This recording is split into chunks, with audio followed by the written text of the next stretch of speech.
Il faut voir Israël comme un porte-avions. C'est pas un pays, c'est un porte-avions.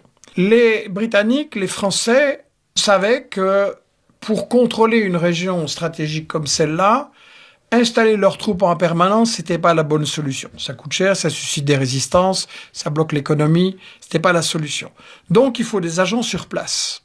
Et dans un livre que j'ai publié, Israël parlons-en, une série d'une vingtaine d'interviews, Noam Chomsky disait, voilà, Israël c'est le flic du Moyen-Orient. Ça c'est la bonne définition qu'il faut toujours avoir en tête. C'est le flic du Moyen-Orient. C'est celui qui est chargé d'attaquer et de menacer les pays arabes, ou musulmans comme l'Iran, de la région, c'est le flic.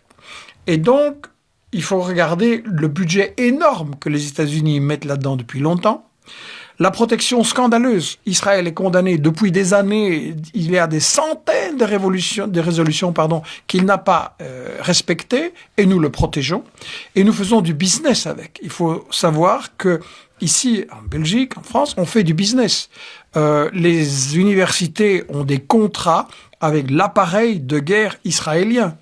On a des firmes d'équipements militaires qui achètent, qui vendent et qui coopèrent avec l'industrie militaire des Israéliens. Il faut savoir, quand ils se présentent dans les salons, ils viennent et disent « Regardez comme nos armes sont bonnes, comme elles sont efficaces contre les Palestiniens. » Massacrer des femmes et des enfants, c'est devenu un argument de vente, un argument de marketing. Donc nous avons une complicité, nous, je veux dire, nos gouvernements, nos partis politiques dirigeants, nos élites économiques, académiques et médiatiques ont une complicité dégueulasse, il n'y a pas d'autre mot, avec un régime qui pratique le génocide. On l'a vu maintenant jusqu'où ça va.